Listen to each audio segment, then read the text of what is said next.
অ' আই বেলি আহি মূৰৰ ওপৰ পালেহি দেখোন। এই বাপেক পুতেক হাল উঠিলেনে নাইবা, কাৰো মাত বোলেই নাই যে। ইহঁত চাগে কেতিয়াবাই উঠিলে, মইহে আজি দেৰিকৈ সাৰ পালোঁ চাগে। অ' আই মই দেখোন চেষ্টা কৰি উঠিব নোৱাৰিছোঁ। ৱা কিহে পালে আকৌ মোক, গাটো লৰচৰ কৰিবলৈ শক্তি নাইকিয়া যেন লাগিছে যে। আইঅ' মূৰটো দেখোন এইটো চাইডে ফাটি যাওঁ কৰিছে। হেৰা উঠিলা, গাটো অকণ ভাল পাইছেনে এতিয়া? মই তোমাৰ কাৰণে এই গাটো ধুবলৈ গৰম পানী অকণ বহাই থৈ আহিছোঁ। তোমাৰ ৰাতিপুৱাই বেয়া জ্বৰ বুজিছা। এই জ্বৰ একেবাৰে ভম বকি আছিলা, গোটেইজনী ক'ব নোৱাৰা হৈ আছিলা। এই তুমি চাগে গমেই নোপোৱা। এই চাওঁ কপালখন চুই চাওঁ গৰম নে ঠাণ্ডা। অ' হয় জানো? মই দেখোন একোডালে গম নাপাওঁ দেই। ৱা কি হয় নেকি আকৌ? পুতেৰা সুধিবা, মোবাইলত ভিডিঅ' কৰি থৈছে। প্ৰথমতে জ্বৰটো মূৰত উঠোতে গোটেইজনী যিহে বকনি দিছা, মোৰে হাঁহি উঠি গৈছিলেগে। ল'ৰাইনো ক'ত নেহাঁহিব। জ্বৰটো মূৰতে আছে নে ভৰিতে আছে বুলি চাওঁ বুলি লৈছোঁ, হেৰ দুইশ্বৰ লগাই দিছা। মোৰ কিবা সন্দেহে হৈ গৈছিলেগে। সুবিধা পাওঁতে দুইশ্বৰ লগাই দিলা নেকি বুলিয়ে ভাবিছিলোঁ। পিছতহে গাটো চুই চাই দেখিছোঁ তোমাক গৰমত সূৰ্যটোৱে পুৰি দিয়াৰ আগতে টেক টেককে পুৰি দিছে। যিটোহে কেকনি মাৰিছিলা ঘৰ চৰ কঁপি গৈছিলেগে। যি কি নহওক এতিয়া যেনে তেনে উঠি কাপোৰযোৰকে সলাই লোৱাচোন তুমি। এনেকৈ চাই থাকিলেতো নহ'ব, তোমাক ডক্টৰৰ ওচৰলৈকে লৈ যাওঁ ব'লা। সকলো ঠিকেই আছে দেখোন, এইবিলাকতো সৰু সুৰা বেমাৰ, এইবিলাকত একো ভয় কৰিবলগীয়া তেনেকৈ নাই। মই মেডিচিন কেইটামান লিখি দিছোঁ, সেইকেইটা খালে ভাল হৈ যাব, একো চিন্তা কৰিব নালাগে। আৰু কেনেকৈ খাব লাগে কি কথা চব কাগজখনতে লিখা আছে। যি কি নহওক যেন তেনে পালোহি দেই। যোৱা তুমি অকণমান বিচনাখনতে বহি আৰাম কৰা, মই তোমালৈ খাবলৈ কিবা এটা যোগাৰ কৰোঁগৈ। ঔষধো খাবলগীয়া আছে নহয়। হেৰি কথা এটা হ'ল নহয়, এই ঔষধকেইটা যে দিলে কেতিয়া কেনেকৈ খাব লাগে ডক্টৰজনক সুধিছিলে জানো আপুনি? খা বাপেকে, আচল কথাটোৱে সোধা নহ'ল যে। এই মাজতে এবাৰ মনত পৰিছিলেও নহয় বুজিছা। এই ডক্টৰজনক দেখিছিলা নাই? কপালখন যেনেকৈ কোচ খুৱাই আছে, এই কিবা খং উঠি থকা যেনহে লাগিলে। সুধিম বুলি ভাবিও ভয়তে সোধা নহ'ল, তেনেকৈ পাহৰি থাকিলোঁ। আৰু সেই ঔষধৰ দোকানত সোমাওঁতেও মই সুধিম বুলি ল'লোৱে নহয় বুজিছা নাই। মানুহ যিগালহে একদম গৰম উঠি আহিলে, ঘপককৈ ওলাই আহিলোঁ নহয়। পৃথিৱীখনত মানুহতকৈ বেমাৰে বেছি হ'লগৈ আকৌ। এইবোৰকে ভাবি থাকোঁতে মই তোমাৰ এই কথাটো সুধিবলৈ থাকিয়ে গ'ল নহয়। কি কৰা যায় বাৰু এতিয়া? মোৰ ডাঙৰ বিপদ এটা হ'ল নহয়। নে মই আকৌ গৈ সুধি আহোঁগৈ নি বাৰু? অসমীয়াত লিখা হ'লেও বেলেগ কথা, গোটেই সোপা ইংৰাজীতে লিখা আছে এতিয়া। থকহে, আপুনি ইমান দূৰ বাট আকৌ অকলে গৈও থাকিব নালাগে দিয়ক। আমাৰ গোটেইকে দেখাই চাওকচোন নহ'লে। সি দেখোন মাজে মাজে দুই এটা ইংৰাজী কৈও থাকে। স্কুল যোৱা ল'ৰা, জানিবও পাৰে নহয়। ৰ'বা তেতিয়াহ'লে তাকে দেখুৱাই চাওঁ, জানিবও পাৰে। হয় গুটি, ল'ৰা ক'লৈ গ'লি চাওঁ এফালে আছোন।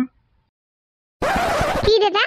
কি নহয়, এই ঔষধৰ বটলটোত চা, ইয়াত ইংলিছত লিখা আছে ঔষধকেইটা কেনেকৈ খাব লাগে। সিদিনা নক'বলগীয়া কথা মুখে টপককৈ মাতিছিলি নহয়, আজি জানিবলগীয়া কথা সুধিছোঁ, পটাপট ক'ব নোৱাৰিলেহে তোৰ আজি পিঠি দুফাল হ'ল বুলি ধৰি ল আৰু। চাওঁচোন বাৰু কি লিখা আছে। দেউতা, আপুনিনো কেলে মোৰ নিচিনা ল'ৰা এটা থাকোঁতে ইমানকৈ চিন্তা কৰিব লাগিছে? ইয়াত ধুনীয়াকৈ বিফৰ আৰু আফটাৰ বুলি লিখা আছে। এটা হৈছে বিফৰ মানে আগত, আৰু আফটাৰ মানে হৈছে পিছত। চকুকেইটাই ভালকৈ নেদেখ নেকি তই? ইয়াত মুঠতে 4টা আখৰ আছে, তই 2টা আখৰ কথাহে ক'লি। এইবাৰহে মৰিলোঁ। বাকী আখৰকেইটা মিল বুলি লিখা আছে বাৰু, কিন্তু মিল মানে কি মই নিজেই নাজানো দেখোন। ক'ব নোৱাৰিলেও বোলে আকৌ পিঠি দুফাল কৰিম বুলি কৈছে। কি কৰোঁ বাৰু এতিয়া? ল'ৰা, সেইখিনিলে অকলে গৈ কি ভূপ হৈ আছ? নে মই ফলা হৈ আনো? নেলাগে আপুনিনো কেলে ইমান খৰি চৰি ফালি কষ্ট কৰিব লাগে?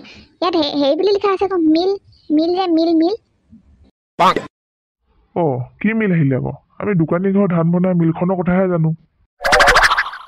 দাদা সেইখনেতো আকৌ, মোৰ কথাটো পেটতে আছিলে নহয়, মুখেদি ওলাইহে অহা নাছিলে, সেইখনৰ কথাই কৈছে। মই জানিছিলোৱে মোৰ ল'ৰাটো যে পঢ়াত ইমান বেয়া নহয় বুলি। সি কেনেকৈ আমি নজনা কথা দুটা টপাটপ কৈ দিলে দেখিলে? শুন, মোৰ লগতে চাগে তোৰো ঢেৰ কষ্ট হৈছে ন? বাপে ভাত বনাব নহয়, মোৰ লগতে গৰম ভাতকে দুটামান খাই ল'বি। মা, আপুনি ভাত দুটামান খাই নহ'লে এতিয়া দোকানী বৰ্তা ঘৰ মিলখনৰ আগত এটা ঔষধ আৰু পিছফালে গৈ এটা ঔষধ খাই দিলে হৈ গ'ল। আপুনি একো চিন্তাই কৰিব নালাগে। আপোনাৰ জ্বৰ কোনফালে পলাব আপুনি গমেই নাপাব। হয় শুন, মোৰ কলিজা পোৱালিটো এইটো। আৰু মোৰ কথা ইমানকৈ চিন্তা কৰে এই দেখিলে? আজি দেখোন মিলত মানুহ বেছি নাই, ভালেই হৈছে দিয়া। নহ'লে 10জনক 10টা প্ৰশ্নৰ উত্তৰ দি থাকিবলগীয়া হয়। তুমি পটাপট ভগৱানক চিন্তি নিয়ম ভাগি কৰি লোৱাগে যোৱা।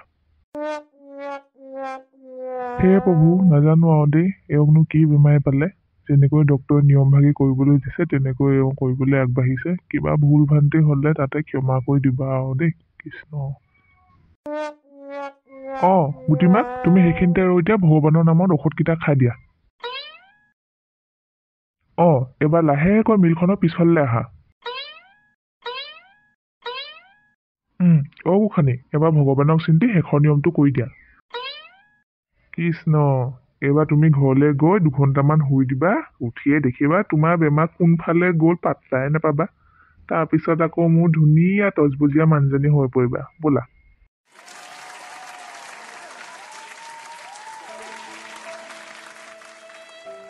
দেতা, মা ভাগৰ কি হৈছেনো? ইমান দিন হ'ল ভাতো নাই খোৱা, মোকো ভালকে নাই মতা। মোৰ কিন্তু বহুত ভয় লাগিছে। এতিয়া কি হ'ব আমাৰ দেতা? একো নহয় দে, তই বৰকে চিন্তা কৰি নাথাক। ভগৱান আছে নহয়।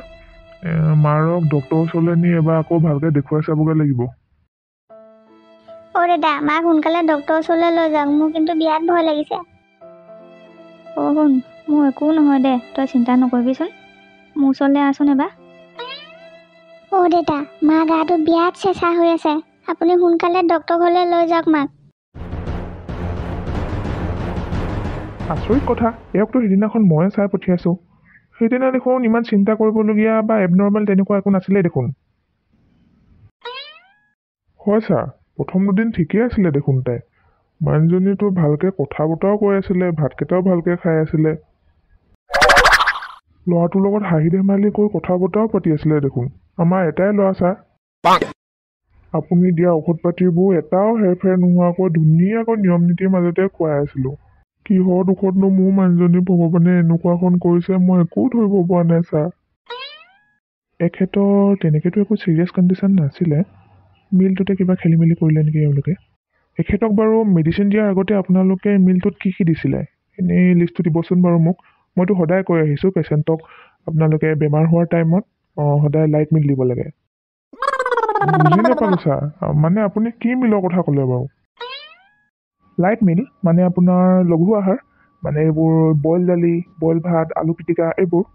ছাৰ বেয়া নাপায় যদি কথা এটা সুধো, মানে এই খোৱা বস্তুবোৰকে মিল বুলি কয় হ'বলা?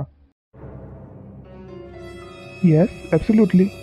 মানে হয়, আৰু প্ৰেছক্ৰিপশ্যনত ধুনীয়াকৈ লিখি দিয়া আছিলে আফটাৰ এণ্ড বিফ'ৰ মিল, মানে খোৱাৰ আগত আৰু খোৱাৰ পাছত। সেয়া শুনিলানে ডক্তৰজনে কি ক'লে?